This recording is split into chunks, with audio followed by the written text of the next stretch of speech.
Class 11 physics chapter 8 gravitation. Ninth में भी आपने पढ़ा ये चैप्टर, तो नाइन्थ में और इसमें ज़्यादा फर्क नहीं है, बेसिक वही है। उसके बाद कुछ स्पेसिफिक हम पॉइंट्स अलग से कर लेते हैं, बाकी वही है। तो सबसे पहले आपका क्या था, फर्स्ट पॉइंट तो आपका जो आपको करना है वो है universal law of gravitation. Universal law of gravitation किसने दिया था? ये न्यूटन ने दिया था। तो Newton's universal law of gravitation हो गया ये। तो इसमें क्या कहता है कि कोई भी दो ऑब्जेक्ट है, ये ऑब्जेक्ट है, दूसरी ये ऑब्जेक्ट है, इन दोनों के बीच में जो फोर्स ऑफ अट्रैक्शन है, कोई भी दो ऑब्जेक्ट आपस में एक दूसरे को अट्रैक्ट करेगी। Any two object in the universe attract each other with a force.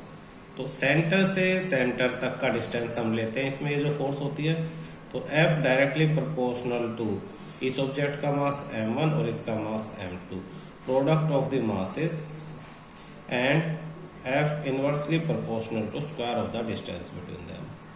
दोनों को इकट्ठा ले लेंगे तो F proportional to m1 into m2 upon D square. Proportionality के साइन को हटाते हैं तो हम क्या ले लेते हैं, F equal to G m1 m2 upon D square. इसमें ये G क्या है? ये है universal gravitational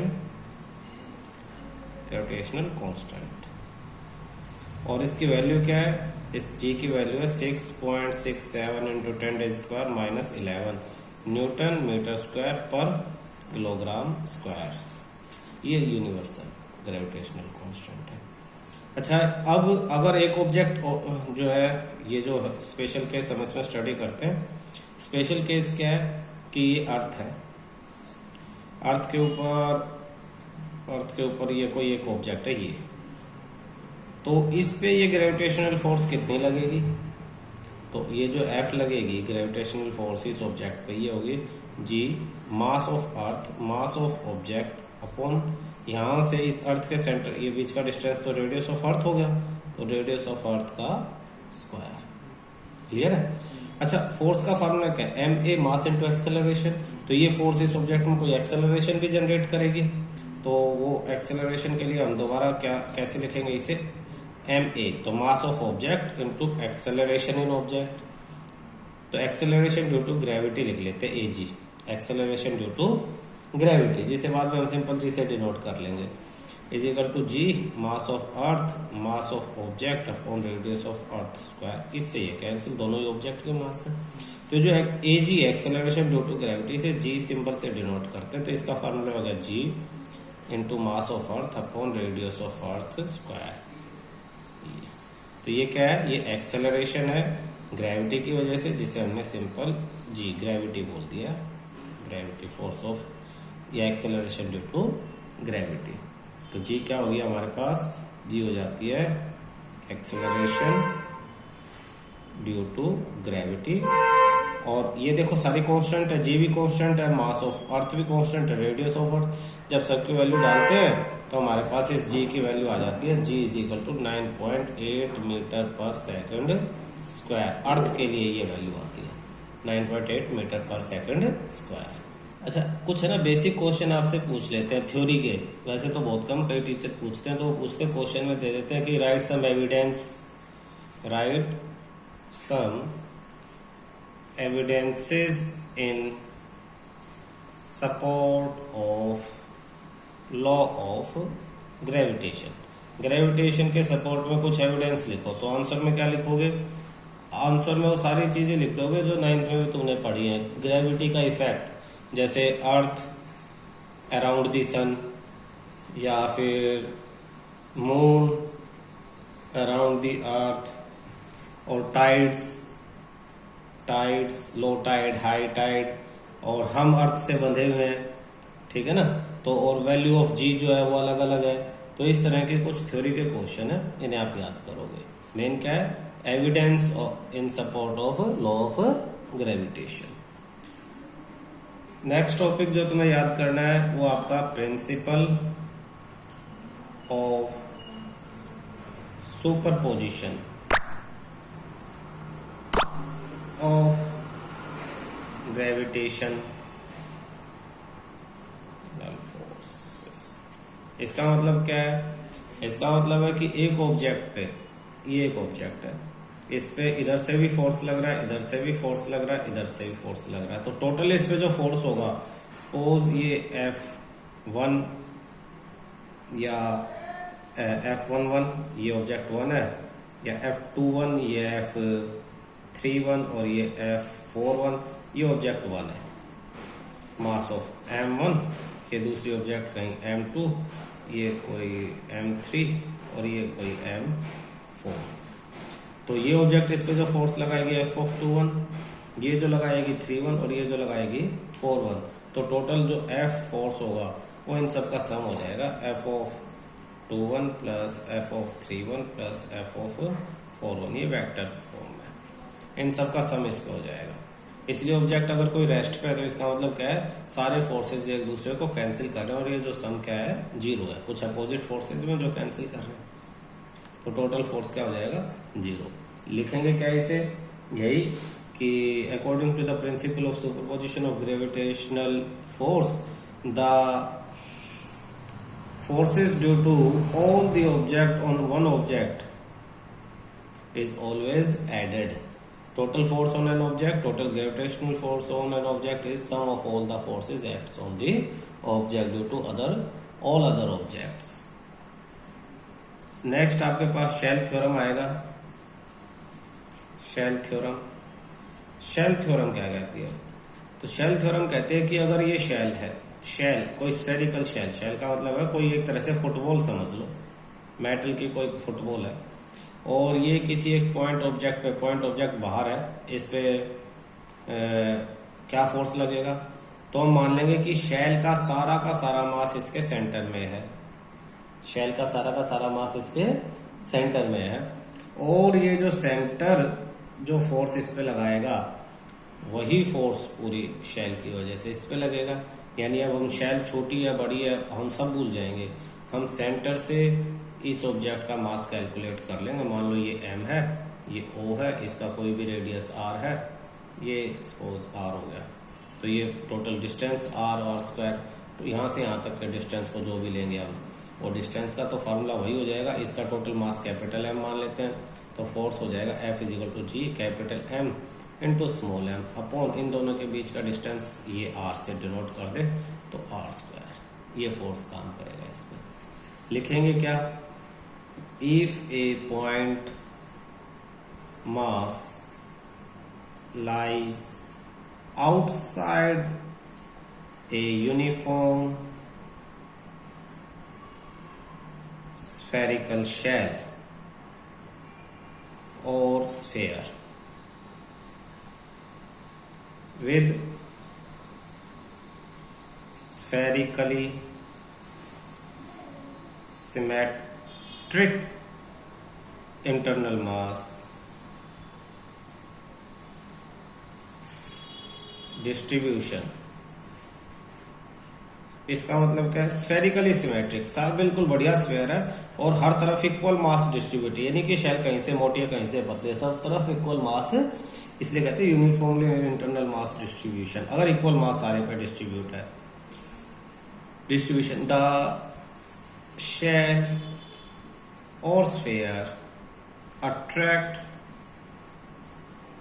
the point mass as if the entire mass of the shell or sphere were attracted या were concentrated at its center। ये उतनी ही force से अट्रैक्ट करेगी शेल अगर सारा का सारा मास सेंटर पे होता और फिर वो अट्रैक्ट करता। ये तो तब है जब point mass outside the shell, point mass outside the shell, shell के बाहर है। अगर पॉइंट मास शेल के अंदर होता तो क्या होता, ध्यान से समझना, ये इंपॉर्टेंट है। ये क्लियर हो गया कि अगर पॉइंट मास शेल के बाहर है। अच्छा, ये तो था कि हमारा पॉइंट मास शेल के बाहर है, लेकिन सोचो कि अगर point mass inside the shell, अगर पॉइंट मास शेल के अंदर होता तब क्या होता? शेल के अंदर होने का मतलब क्या है भाई? शेल के अंदर होने का मतलब ये शेल है, स्फेरिकल शेल, और मास इसके अंदर यहाँ है। फिर क्या होगा? अब इस पे जो फोर्स होगा, फोर्स ऑफ ग्रेविटी, वो जीरो होगी। वो क्या होगी? जीरो, क्योंकि यहां से ये वाला अट्रैक्ट करेगा, यहां से ये वाला अट्रैक्ट करेगा, तो आपस में सब एक दूसरे को क्या करेंगे? Cancel out. अब ये वाला हिस्सा इसके ज्यादा नजदीक है तो ये ज्यादा अट्रैक्ट करेगा, लेकिन क्या है, जो नजदीक है वो कम हिस्सा है, जो दूर है वो ज्यादा है, तो उस पोर्शन का मास ज्यादा हो गया, तो टोटल सम क्या हो जाएगा? जीरो हो जाएगा। अगर पॉइंट मास शेल के अंदर है तो उस पे इस शेल की वजह से ग्रेविटेशनल फोर्स जीरो हो जाएगा। तो इसे लिखेंगे कैसे भाई? देखते हैं। If A point mass lies inside a uniform spherical shell, the gravitational force on the point mass is zero। लेकिन अगर ये सॉलिड स्फीयर होता तो, अगर ये सॉलिड स्फीयर होता तो अलग होता। But if A point mass lies inside a homogeneous solid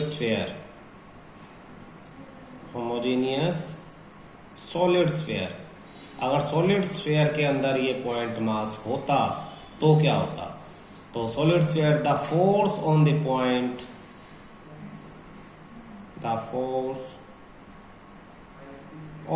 point mass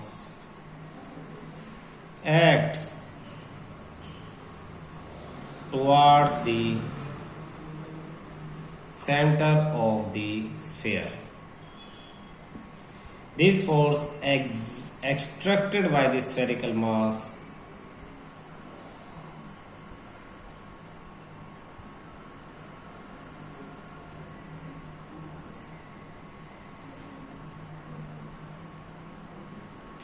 situated interior to the point mass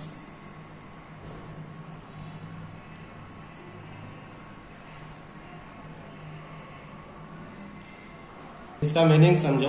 अगर खाली शेल की जगह कोई भरा हुआ स्फीयर होता और पॉइंट मास, उसमें कोई पॉइंट मास सिचुएटेड होता अंदर प्रेजेंटली, तो वो सेंटर की तरफ जो है, सेंटर उस पर फोर्स लगाता, और इसे हम कैलकुलेट करेंगे। इसे अर्थ के केस में कैलकुलेट करेंगे। अर्थ एक सॉलिड स्फीयर की तरह है, तो उसमें पॉइंट मास को हम अर्थ के अंदर की तरफ ले जाएंगे और फिर वहां पे हम फोर्स ऑफ अट्रैक्शन कैलकुलेट करेंगे। कुछ न्यूमेरिकल कर लेते हैं वही इन टॉपिक्स के ऊपर। तो लिखो question, 2 particles each of mass m go round a circle of radius r under the action of their mutual gravitational attraction. Find the speed of each particle. Find the speed of each particle. Solution में देखें force कितना रहेगा।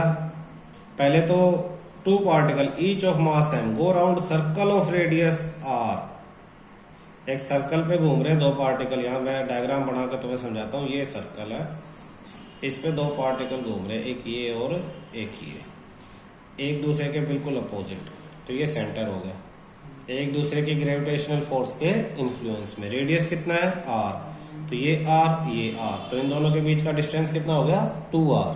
Force कितना हो जाएगा, force g, mass of first particle, mass of second, क्योंकि दोनों का मास कितना है m, इक्वल मास है, इसका भी m है और इसका भी m, g mm upon r square. Radius की जगह 2r है तो 2r होल स्क्वायर, ये हो गया। तो ये आ जाएगा g m square upon 4r square, ये फोर्स ऑफ ग्रेविटी हो गया।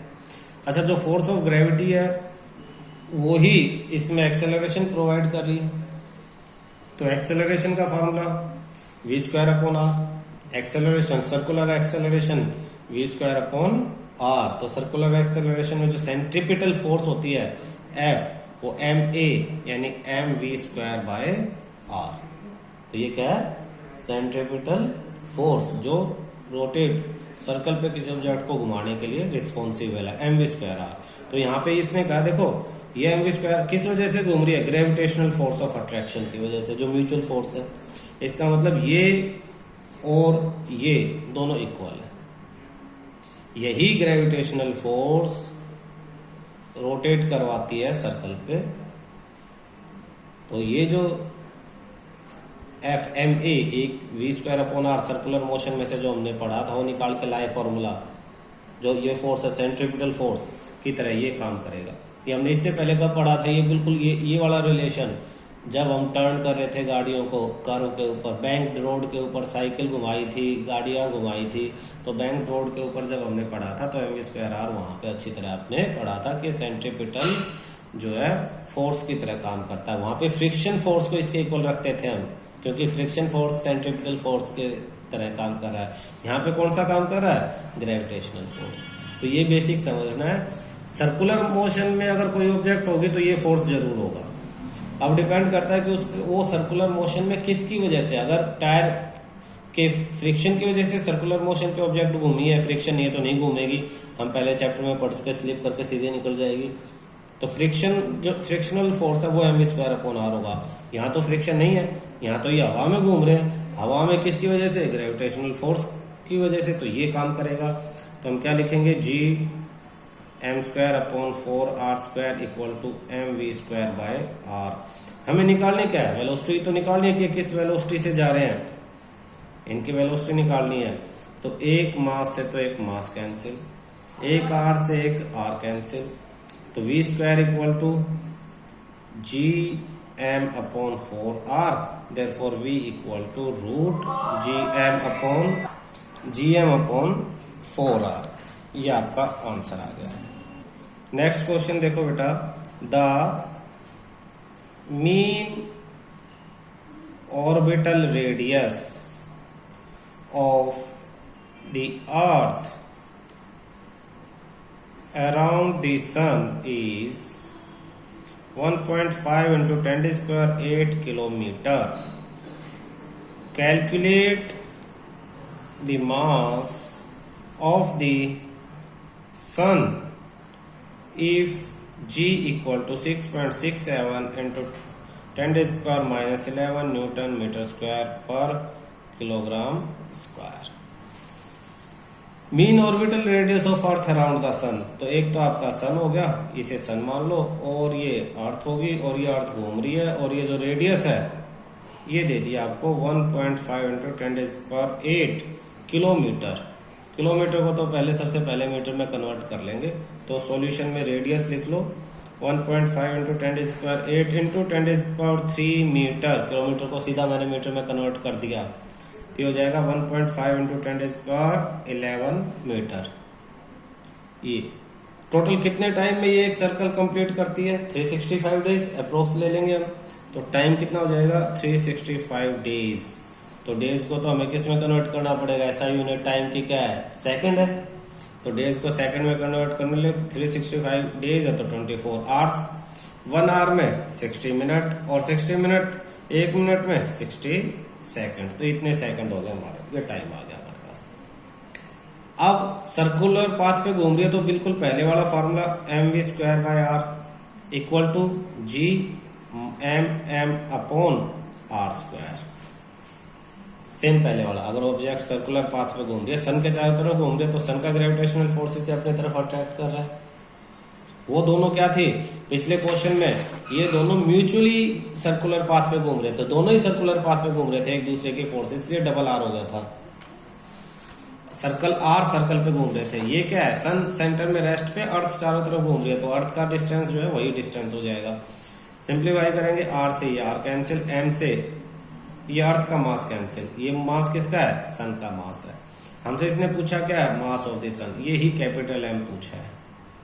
ये वेलोसिटी तो अब हमारे पास आ जाएगी, कैसे आ जाएगी, सरकमफ्रेंस हमें पता है, सरकमफ्रेंस और टाइम भी हमें पता है, तो सरकमफ्रेंस और टाइम दोनों का हिसाब लगा के हम अपना वेलोसिटी निकाल लेंगे। तो पहले क्या बचता है हमारे पास, v square equal to G M upon r. किस किस की वैल्यू हमारे पास पता है, आपने 9th में ये भी पढ़ा है, V velocity 2 pi R upon में टी। 2 पाई आर क्यों, total distance, simple distance upon में टाइम वाला फार्मूला भी लगाते हैं, तो total distance 2 pi R, time हमने ये निकाल लिया।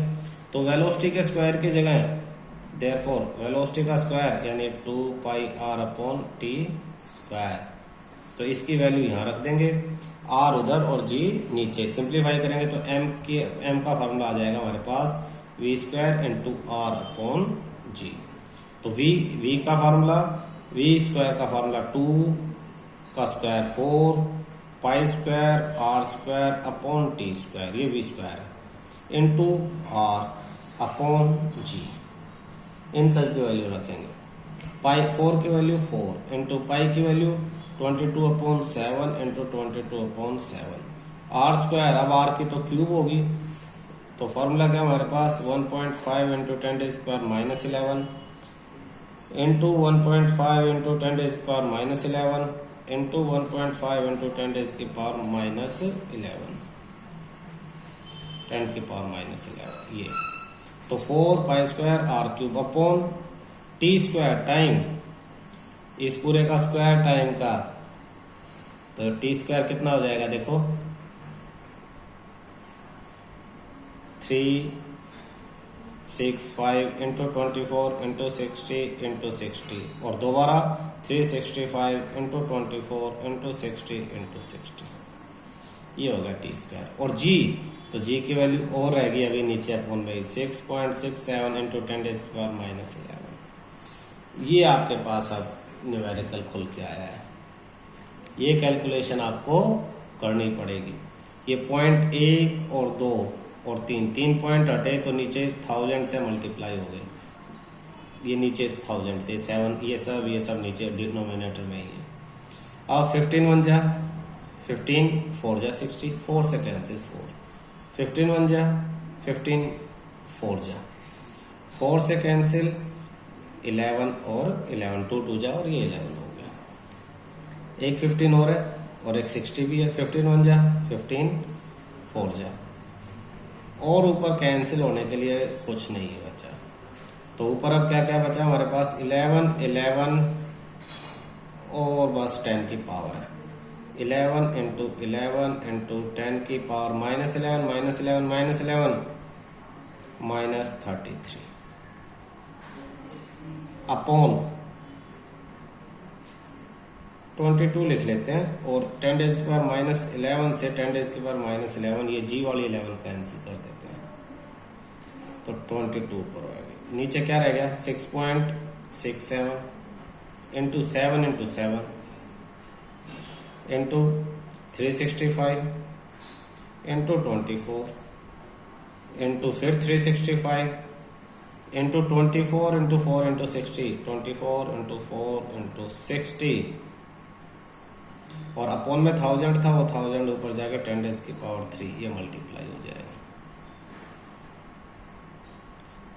1 मिनट, ये 1.5 10⁻+11 था, ये -11 तो ये गलती से लिखा गया भाई, ये +11 था +11 था +11 था, ये तो ये +33 और नीचे वाला -11 भी ऊपर जाके फिर प्लस हो जाएगा, तो ये आ जाएगा 44 10⁻, क्या आ गया 44।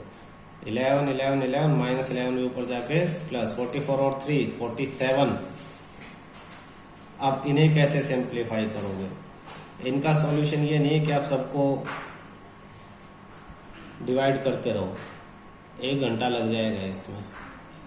तो इसका सॉल्यूशन ये है कि या तो इन्हें रफली लॉग टेबल में कन्वर्ट करो, या रफली 10 10 के अप्रोक्स, जैसे इसे 400 ले लिया, इसे 7 ले लिया, इसे 400 ले लिया, तो रफ कैलकुलेशन करोगे। नेक्स्ट क्वेश्चन देखो, ए मास m is broken, a mass m is broken into two parts of masses m1 and m2. How are m1 and m2 related so that force of gravitational attraction between the two parts is maximum? A mass m एक ऐसे कोई object थी, broken into 2 part, 2 part में broke होगी, m1 और m2 उनके मास है, इसका मास था m। How m1 and m2 related, m1 और m2 कैसे रिलेट करेंगे, मतलब ये कितने कितने टूटेंगे, एक छोटा एक बड़ा, या किस रेशियो में एक दोनों मास होंगे, ताकि इनके बीच में फोर्स ऑफ ग्रेविटेशन जो है वो मैक्सिमम हो। फोर्स ऑफ ग्रेविटेशन क्या होनी चाहिए इनके बीच में? मैक्सिमम। तो मान लो कि ये जो m1 है ये तो स्मॉल m हो गया, ये कैपिटल M इसने दे रखा है, तो ये m2 क्या हो जाएगा? Capital M minus small m हो जाएगा। तो दोनों के बीच में मास कितना, फोर्स कितना हो जाएगा? Fg, m1 एक मास, m2 दूसरा मास, अपॉन r²। अब मैक्सिमम के लिए हम क्या करेंगे, ये 12th के मैथ में एक चैप्टर है मैक्सिमा और मिनिमा, वहां बताते हैं कि मैक्सिमम कैसे निकालेंगे। हम इसको डिफरेंशिएट करेंगे, differentiate force with respect to mass के रिस्पेक्ट में, यानी हम निकालेंगे dF अपॉन में dm, मास के रिस्पेक्ट में इसको डिफरेंशिएट करेंगे। कांस्टेंट क्या क्या है? कांस्टेंट तो आपके पास है g अपॉन r², तो g अपॉन r² तो एज इट इज रहेगा। और ये जो m स्मॉल m है, इसको जब हम डिफरेंशिएट करेंगे, अब पहले तो इसको जैसे मल्टीप्लाई कर ले हम, ये m अंदर मल्टीप्लाई, m² यहाँ पे मल्टीप्लाई, तो मैं यहाँ तुम्हें बता रहा हूँ क्या, ये देखना f equal to G M M और माइनस, या G M M minus G m² upon r², ऐसे कर सकते हैं। जब हम dF अपॉन dm करेंगे तो इसको भी डिफरेंशिएट करेंगे और इसको भी। m को डिफरेंशिएट करते हैं तो 1 आता है, तुम्हें ध्यान होगा, जिसके रिस्पेक्ट में कर रहे हैं उसको 1, और m² को डिफरेंशिएट करेंगे तो 2m आएगा, पावर आगे आ जाती है। तो अगर g कॉमन भी रखें तो ये हो जाएगा, इसका 1 हो जाएगा capital M minus 2 small m upon r²। तो ये इसका डिफरेंशिएशन g अपॉन r² ब्रैकेट में m माइनस 2m। ये डिफरेंशिएशन की थोड़ी नॉलेज और अच्छी तरह ध्यान रखोगे तो ये समझ में आएगा। और फॉर मैक्सिमम, ये अब तुम्हें अभी ध्यान रखना क्योंकि 12th का चैप्टर मैथ का अभी नहीं पढ़ रहे हो तुम। फॉर मैक्सिमम फोर्स के लिए डिफरेंशिएशन dF अपॉन में dm should be equal to 0। इसको किसके इक्वल रख देंगे? 0 के। देयरफॉर इसका जो आंसर है इसको भी 0 के इक्वल, g अपॉन r² m minus 2m equal to 0। अब ये तो 0 हो नहीं सकता, इसकी तो हमें वैल्यू मालूम है, तो क्या होगा? g अपॉन r² can not be equal to 0, therefore दूसरा हिस्सा 0 होगा तभी तो 0 होगा, बिना कोई एक पार्ट तो 0 होगा ही होगा, तब आंसर 0 है। यानी m minus 2m equal to 0, यानी m इक्वल टू 2m। तो ये स्मॉल m की value, therefore small m is equal to capital M by 2। तो एक मास कितना हो जाएगा? इसका आधा हो जाएगा, तो दूसरा भी क्या हो जाएगा? आधा हो जाएगा। देयरफॉर यहाँ कर रहा हूँ, therefore m1 equal to capital M upon में 2 और m2 m minus capital M upon में 2, तो ये भी कैपिटल M अपॉन में 2। ये आंसर है। यानी m1 equal to m2 equal to capital M upon 2। जो मास है वो बिल्कुल आधा आधा, अगर आधा आधा बटेगा, आधा ऊपर और आधा नीचे, तो ही इनके बीच की ग्रेविटेशनल फोर्स जो है वो मैक्सिमम होगी, अदरवाइज उसकी कोई ना कोई उससे कम वैल्यू होगी। क्लियर है?